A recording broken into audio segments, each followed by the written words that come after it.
Greetings and welcome into the Pawtuxet General. Thank you for joining us today. I am your host, Jess. We hope that the new year finds you well, and we are so excited to chat with you again. This week, we start our Gaspee reenactment series, Revolution on Fire. I've got my recipe for Danish pastry, fresh out of mine and my dad's Baking with Julia cookbook, plus my tips. Then, after much prodding, a refresher on my pie crust recipe. But first, I must thank our Patreon subscribers who really get their money's worth every time they visit the Pawtuxet General Store proper. They receive a free 2-pack of large chocolate chunk cookies. Unless you happen to be a top-tier member, then once a week you will receive one of our small pies free when you come in. As well, these folks know it's a great deal, a snack, and entertainment to eat it by. So be like these savvy friends of the Pawtuxet General and either follow the link in the show notes or check out the Pawtuxet General page on patreon.com or simply make an order for pickup on our email, jess@pawtuxetgeneral.com. You can reach us there for ghost stories, questions, comments, or, like I said, orders for either sweet or savory items on our menu, like French meat or chicken pot pie. We cannot wait to hear from you. But until then, let's chat about Danish pastry. It has been too long, constant listener, since you and I have chatted. And for my part, I've missed you and have been chomping at the bit to get back to it. So much has happened in our little Pawtuxet General world. The village itself has been a lucky wee haven during the current weather troubles, and the animal life is happy for it. The deer are active and everywhere, and we have had multiple sightings of a local bald eagle. It is exactly the weather my father would have loved, warm and windy. My father found out that he had a mass in his liver at the beginning of August. He had a fall which hospitalized him, and by the end of that month he was in at-home hospice. We lost him in the second week of September. This is important for you to know for a few reasons, one being that he and I discussed every episode while I was writing and researching them, using him as a sounding board, as well as getting details on some of the spookier stories. His perspective on the events in the house on the corner solidified fact from imagination of a young frightened observer. Oh yeah, and the recipes. Oh my gosh, if you haven't tried the meatballs, episode 5, you haven't lived. Dad not only introduced me to organic garden, but also put it into practice to make sure I would cement the knowledge into my very being. In the 1970s. So yes, those are his gardening tips. But perhaps the most lasting reason was that he introduced me to H.P. Lovecraft in my early teens, saying he wrote horror and was a Rhode Islander like you. Those may be the only things the epic writer and I had in common, but as a reading teacher, he knew how to pique a child's interest in a book. Obviously, my interest in the intertwining of Rhode Island and H.P. Lovecraft has not waned, and we will have more to come. What I'm trying to say is that the loss of the greatest storyteller in my life, for me, the voice of Tolkien, Poe, but especially James Joyce, was deep and left me speechless for a long time. I am not healed by a long shot. But there is a lot more to say, mysteries to be uncovered, old but new to me and perhaps you. On the other hand, there are some juicy details that are now okay to share. I had a lot of time to chat with Dad, and he told me some wild stuff. Right off the bat, he was a devout follower of Julia Child, and I'm sure that the physical similarity between the renowned chef and his mom had nothing to do with that. What would Julia do was the usual answer to any cooking question I might bring him. So a few years ago, when I was brainstorming new pastry for my job, I should have seen it coming when he asked me the eternal question. To be fair, I had looked about everywhere else and felt a little sheepish to say that I didn't know. Some reading and a bunch of testing later, Danish. And for this Danish, I not only hit her up for the dough, but also her lemon curd recipe to fill the Danish with fruit on top, golden and lightning glisten.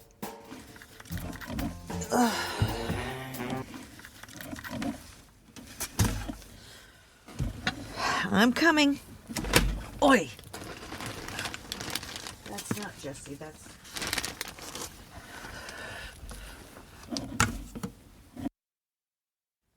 Okay. Those of you who have listened to me before, you've heard me talk about Sam, my cat, or heard Sam on the podcast. And usually it's me screaming, Sam, stop scratching at the door, or don't touch that. But my cat, Sam, passed last week. And the reason I'm telling you that is that scratching at the door just happened. And it was not my two other cats. One of them is asleep on the bed, not making a sound. And the other one was with my producer in the other room. So it was not Jessie who was asleep. And it was not the other one. That was a live interruption by a cat from the other side. Excuse me, I think I was saying something about pastry. So I had taken her lemon curd recipe, and what I did is I used it to fill the Danish with fruit on the top, make it golden, and then lightly glistening with a vanilla simple syrup.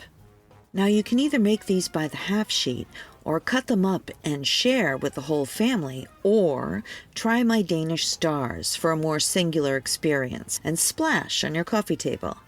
Julia's directions can get confusing, so I'm going to walk you right through it. Luckily, I've found some tips along the way that I am happy to pass along because, as the song says, enjoy yourself. It's later than you think.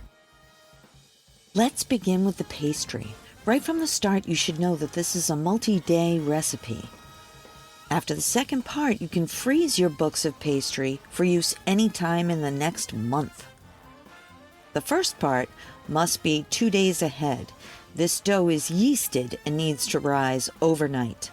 The second day, you roll the dough into books and let it rest overnight to relax the gluten strands while letting the yeast do its thing some more. The third part is shaping and either storing or baking off, the fun part.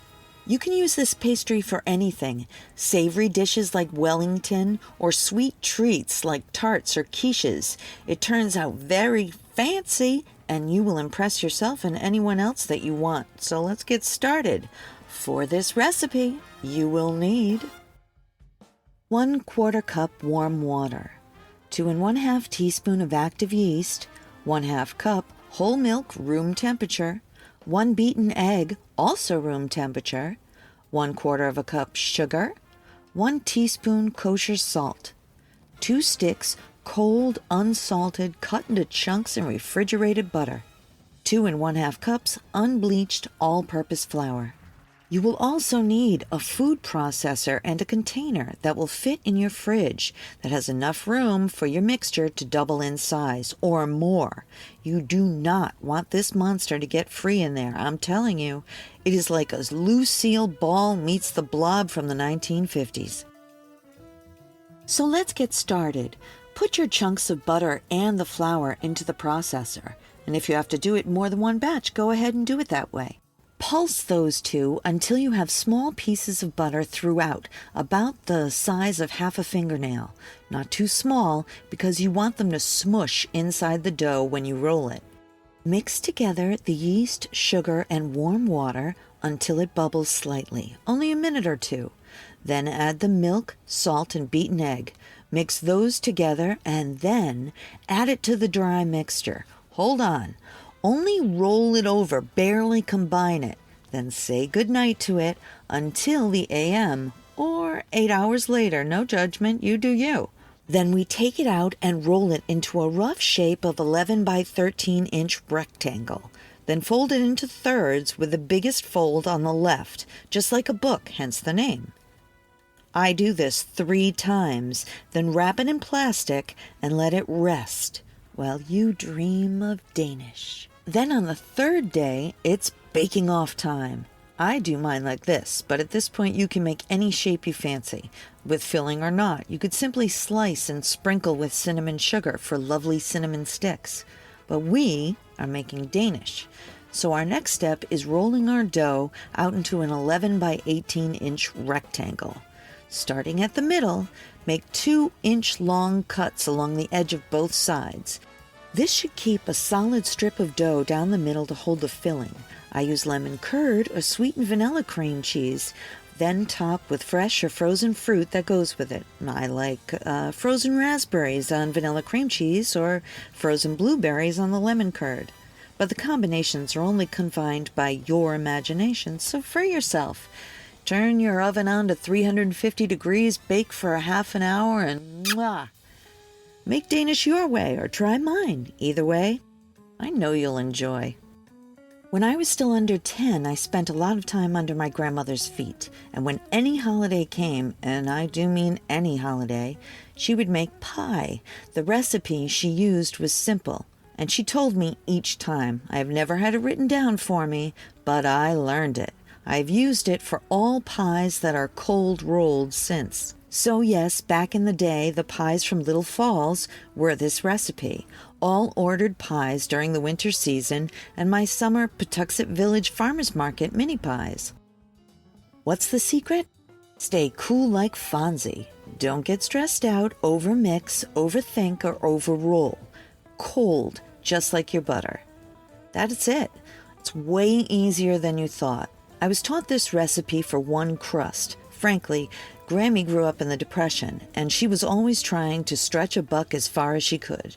However, I double up on it to give me those little extra bits for decoration, or just to allow ease in the filling of a large pan. If you have a stand mixer, you can make this in about 5 minutes. I learned using 2 butter knives. That takes forever. For this recipe, you will need 1/3 of a cup unsalted butter, cold. 1 cup of flour of your choice. I use King Arthur Special.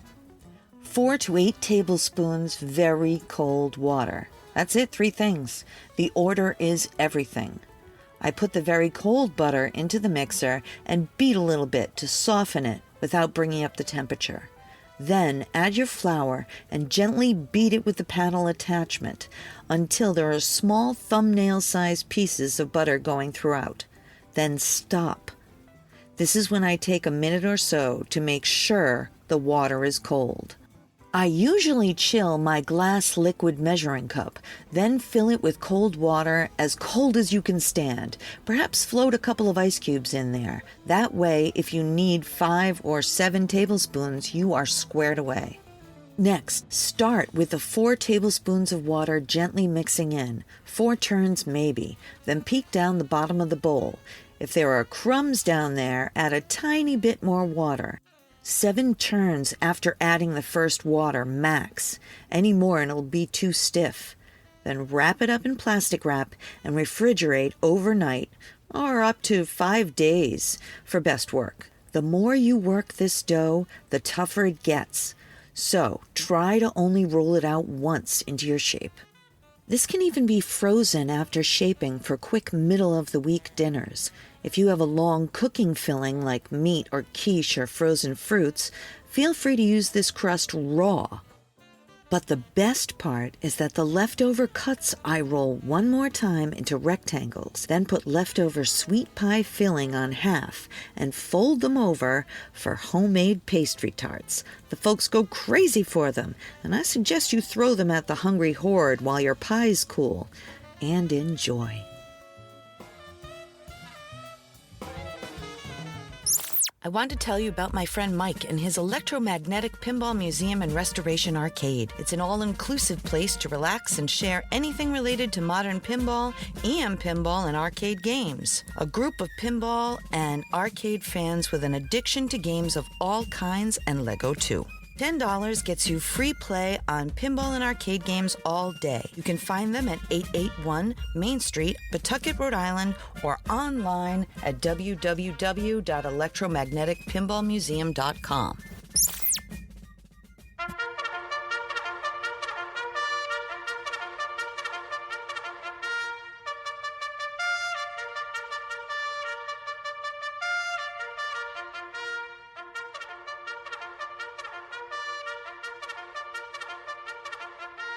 The Gaspee Burning, The Spark of the American Revolution, Episode 1. Welcome to the first episode of the Pawtuxet General's telling of the incident in our waters, concerning the capture and burning of the British tax schooner HMS Gaspee on June 10, 1772. It is a highly celebrated event around these parts. We have festivals and parades and community events, which people come from far and wide to participate in. Pawtuxet Village, Rhode Island, is drenched in Gaspee. Join us as we explore the history and background of what led up to the incident, the affair itself, and the soap opera-worthy aftermath and celebration that we call, in the village, Gaspee. While most of us know the general story, no pun intended, we tend to forget the movers and shakers and reasons that this historical action occurred in the first place, and why it is so well remembered 250 years later. Okay, so to the general story, pun intended. Most of us townies know that in 1772, the colonists in Rhode Island got so angry at a British blockade on our shipping trade that a bunch of us burned her to the waterline in protest. There's a dime store version of the incident for context for our foreign listeners. Thank you. But we want to do a deeper dive, and for that, we have to go back in time. Now, in the 18th century, the 13 original American colonies had quite the reputation for putting up a strong resistance to British taxation, the beginning of the trouble that culminated in the assault of the British schooner Gaspee, started in the Parliament of the Commonwealth of England. The Gaspee burning, you must understand, was a catharsis to a long period of sustained oppression and high taxation that was being exerted on the American colonies because of a mounting and successive series of laws passed during a period from 1650 to 1765. It was the mounting changes to the enforcement of tariffs made in the 1760s, along with the taxation pass on all ships from the infamous East India Company, that really transformed everything on the colonial waterways and would lead to bloody revolutions here and abroad. Because instead of using their colonies to regulate and enhance their own trade, they used it to instead generate trade for England itself, while denying any private trade or growth within their own colonies. Also, any trade other than the king's trade was punishable as smuggling. The reasons for these changes were England's unimaginably high debts at the time, incurred during the 7 Years' War, and as the Americans referred to it, the French and Indian War, fought between 1756 and 1753 by most of the major powers in Europe at the time. In 1763, Pontiac's Rebellion, named after the Ottawa Native American, dissatisfied with the overstepping of the new English overlords, inflicted costly losses on the British troops and fortresses in the Great Lakes region, and lasted for 2 pricey years. This put serious pressure on English coffers. We take you back to Parliament, Commonwealth of England, 1764. It is expedient that new provisions and regulations should be established for improving the revenue of this kingdom, and it is just and necessary that a revenue should be raised for defraying the expenses of defending, protecting, and securing the same. Revenue is required to bolster military and naval defensive positions along the borders of our distant colonies, and also to pay the national debt, which we have incurred in pursuing this war against France in the defense of our new colonies in the Americas and Africa. That was the passage of the Sugar Act of 1764, otherwise known as the American Revenue or American Duties Act of 1764. It was written as a sort of sequel and follow-up to the expiring Molasses Act of 1733.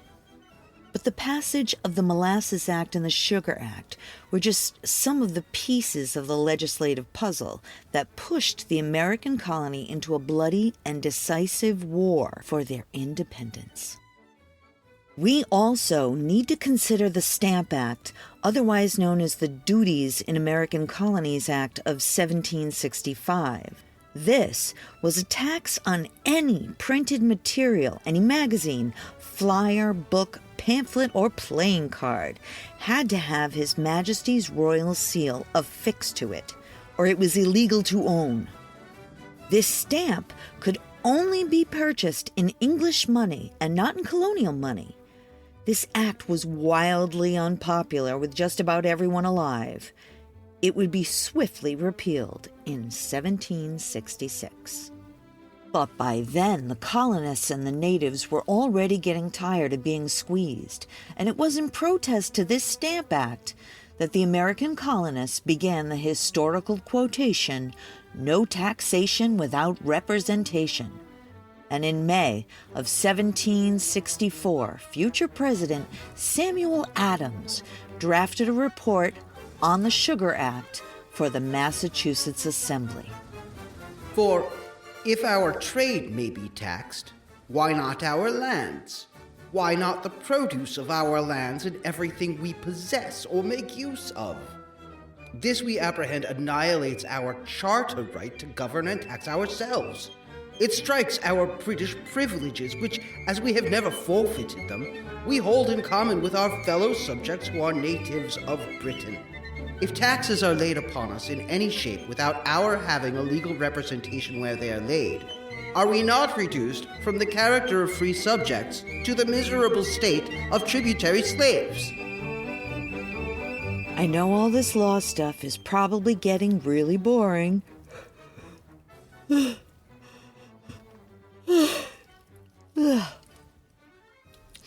But I promise there's a beating, a shooting, a tarring and a feathering, and a ship battle soon. There's just one more batch of important laws passed by England that we need to talk about before we get to the good stuff. The next batch of laws England churned out were called the Townshend Acts, or the Townshend Duties, and they were passed in English Parliament from 1767 to 1768. They were named after the senior chancellor of the crown who proposed them, Charles Townshend. Generally, they were intended to raise revenue in England by extending taxation on the colonies to pay for the colonization enterprise itself, a Mobius strip of profiteering. It also helped to punish New Yorkers for not complying with the Quartering Act of 1765, which forced colonists to house and feed British troops upon request, and it lowered the taxes of the British East India Company even more. Needless to say, the colonists rejected these unfair overreaches to the point of violent crescendo in the now famous Boston Massacre of 1770 and the War for American Independence that would unfold in the years to follow. All of this policy rolled together was referred to as mercantilism, a nationalistic policy that maximizes exports while minimizing imports for an economy, especially a rival economy. In other words, it intends to eat the local economy of a colony or state and digest those profits into a superstate for itself like a parasite. High tariffs were a prominent feature, especially on any manufactured goods. But what good were a bunch of draconian one-sided rules without a solid way to enforce those navigational laws. To enforce the taxation and mercantile squeeze on the colonies and to secure Rhode Island's commerce and coffers, England sent an armada of ships to patrol New England's waterways.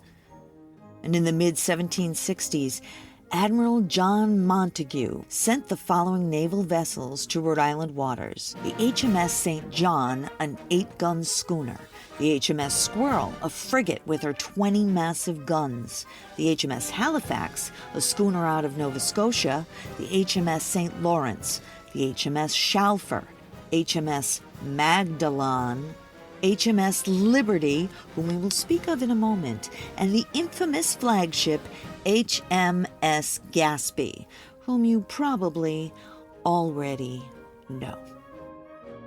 Lieutenant William Dunningston led the Armada into Narragansett Bay to begin their cargo inspections and to ensure that every tariff was enforced. Any ship carrying contraband was to be considered a ship of smugglers, and any ship helping to resecure any captured ship would be branded as pirates. This is how the laws of the time and their rigid enforcement affected the disposition of the colonies towards England during the time leading up to the burning of the HMS Gaspee. It was England's direct and sustained revenue grab, coupled with a tyrannical enforcement of these ironclad laws, which angered everyone in the Americas, even and especially the merchant classes. And from colonist to native, nobody was interested in putting up with it anymore. When the British Navy came for their very livelihood and shot them down and took their ships and lands if they talked back about it, while England made up rules to govern them without their consent or cooperation, well, they had a political powder keg among the population of the governed, and that keg exploded in fire. But first, there was some light tarring and feathering. Local groups established an early sort of pre-internet known as Committees of Correspondence, a brainchild of one Samuel Adams and one James Otis, both of Massachusetts. These committees stirred dissent and caused protest and demonstrations to pop up against the new taxation laws levied by England, often led and instigated by a loose collective now referred to as the Sons of Liberty, a group with no official standing or membership. As the protests developed and grew, the level of the threat was gradually raised. Sons of Liberty would hang or burn effigies of royal tax collectors, make engravings for print that disparaged British troops, and generally stand up for their rights to self-govern, whether England liked it or not.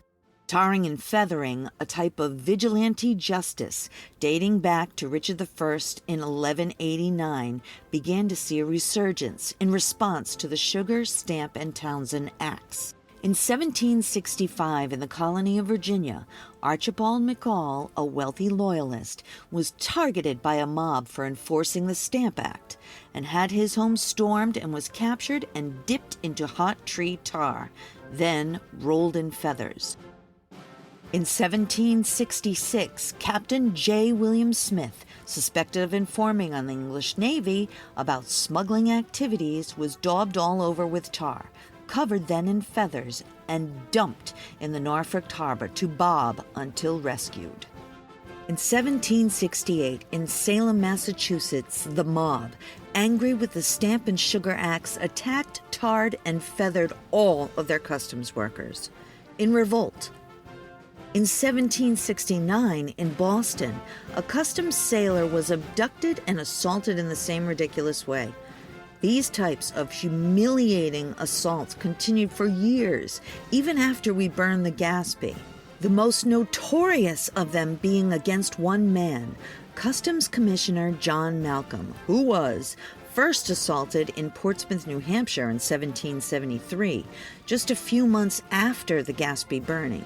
Then again, even more violently, in Boston in 1774, where he was stripped naked, tarred, feathered, beaten, then whipped for several hours before being dragged to the famed Tree of Liberty, where he was forced to drink tea until he vomited. Gross. It should be here noted that the Gaspee was neither the first nor the only British tax schooner to fall prey to an angry proletariat longing for recourse to the law. HMS St. John is worth mentioning early because it was attacked early. The Sugar Act affected Rhode Island because Rhode Island made rum. Rum is made of sugar, and sugar was an import. In July of 1764, the English crew of the St. John took shore leave in Newport, where they were accused of stealing chickens and pressing a young man into forced service aboard their vessel. That's actually considered kidnapping now. In 1764, it was just naval recruiting. And when the angry constabulary attempted an arrest, the crew were protected by the power and authority of their captain, who refused to surrender them to colonial justice. This brings us to Goat Island, Rhode Island, where the British troops kept Fort George.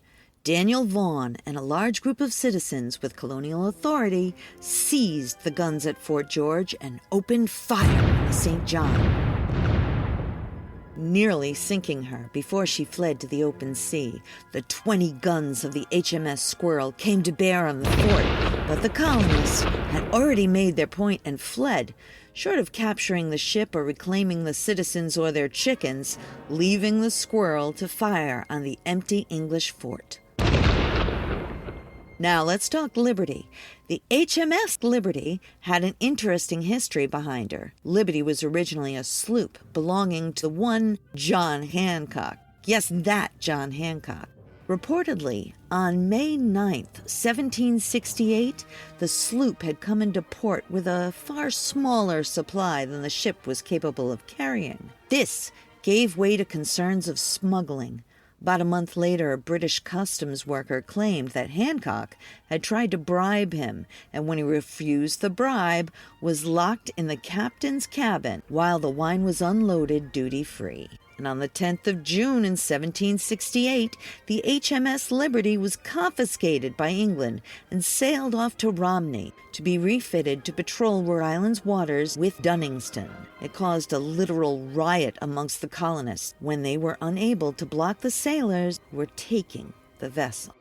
3,000 colonists participated in the retaliatory attack on the custom house. They routed the English sailors back to Romney, sadly, without keeping the HMS Liberty. Now, she would become a key player in Admiral Montagu's armada.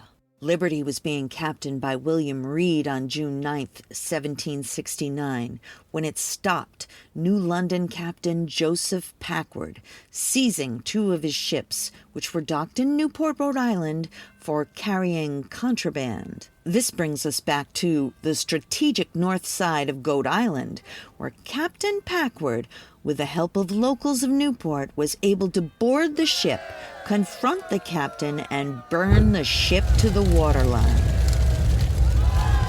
And so it came to be that in order to enforce the navigational laws, ships would need to be boarded and confiscated. Lieutenant William Dunningston was in command of the HMS Gaspee on February 17, 1772, when he came across the sloop Fortune. This is an outrageous overreach. Why are we being detained, sir?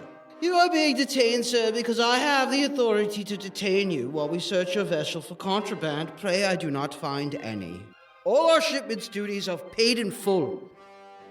We finished our search, sir. We've discovered there are 12 hogsheads of rum in this ship's hold that have not been stamped with His Majesty's seal, nor on this ship's manifest. I thought you said you weren't a smuggler. That rum was lawfully purchased and its duties paid in full. I demand to speak with colonial authorities. Mr. Green, please retire to your cabin at once under arrest while I commandeer this vessel. By what authority? If you do not go into the cabin, I'll let you know. The orders that came down from Dunningston following the arrest of Captain Green were, you are to escort the ship and its captain to Boston, the ship for refitting and the captain and crew for trial. If we leave this ship in a port here in Rogues Island, the pirates of this colony will have it liberated or burned to the waterline within a day, as history has proven. This act was by and large considered to be a tremendous blunder on the part of Dunningston. The ship Fortune was owned by one Nathaniel Greene, a very popular and prominent man of trade and a future American general. It was in fact against the Royal Charter of 1633 to put to trial a crime outside of the colony where it was committed, and Dunningston had no real authority to seize this ship. This came back to the governor of Rhode Island, at that time Governor Joseph Wanton Sr. As you can imagine, the Greenes raised a colonial stink, and Darius Sessions, Rhode Island's deputy governor at the time, requested that the governor ask to see Dunningston's warrant. So, respectfully, I include with this correspondence the opinion of Chief Justice Stephen Hopkins on this matter, that no commander of any vessel has any right to use any authority in the body of the colony without previously applying to the governor and showing his warrant for so doing. And this prompted Governor Wanton to begin writing dangerous letters, questioning Dunningston's authority and tactics, as the seizures and searches increased in fury and frequency. Dunningston didn't reply to the letters, instead forwarding his correspondences to Admiral Montague. It was Admiral Montague himself who replied to Rhode Island's governor. Shortly after, a local Pawtuxet sheriff threatened Dunningston with arrest for continuing to violate the colony charter and harass legitimate merchant vessels. Montague's response was short and cruel, as evidenced by the Gaspee Commission's records. Boston, 8th April 1772. Sir, Lieutenant Dunningston, commander of His Majesty's armed schooner and part of the squadron under my command, has sent me 2 letters he received from you of such a nature that I am at a loss what answer to give them, and ashamed to find how they came from one of His Majesty's governors. He informs me that he waited upon you and showed you the Admiralty and my orders for his proceeding, which, agreeable to his instructions, he is to do, that you may be acquainted that he is on the situation to protect your province from pirates, and to give the trade all the assistance he can, and to endeavor as much as lays in his power to protect the revenue and prevent, if possible, the illicit trade that is carrying on at Rhode Island. He, sir, has done his duty and behaved like an officer, and it is your duty as a governor to give him your assistance, and not endeavor to distress the king's officers for strictly complying with my orders. I shall give them directions that in case they receive any molestation in the execution of their duty, they shall send every man so taken in molesting them to me. I am also informed the people of Newport talk of fitting out an armed vessel to rescue any vessel the king's schooner may take, carrying on an illicit trade. Let them be cautious what they do, for as sure as they attempt it, and any of them are taken, I will hang them as pirates. I shall report your 2 insolent letters to my officer to His Majesty's Secretary of State, and leave them to determine what right you have to demand a sight of all orders I shall give to my officers of my squadron. And I shall advise you not to send your sheriff on board the king's ships again on such ridiculous errands. The captain and lieutenants have all my orders to give you assistance whenever you demand it, but further, you have no business with them. And be assured, it is not their duty to show you any part of my orders or instructions to them. I am, sir, your most humble servant, J. Montague. Servant, huh? I kind of think he means the other thing. Anywho, this does not go over well with the colonists. For more information about these key events in American history, go to www.gaspee.org or www.ushistory.org. And that covers our first installment of Gaspee, Revolution on Fire. We've told you about the laws, the enforcement, the smuggling, the tar, the feathers, the taxation, and the armada. Next episode, we'll explore the key players in Rhode Island who took bold action to ignite a great revolution in the colonies that would forever change the world. Be sure to tune in. And until next time, we want to thank you for joining us here today at the Pawtuxet General. And if you'd like to reach out with a comment, question, order, or a local ghost story, our email is jess@pawtuxetgeneral.com, and we can't wait to hear from you.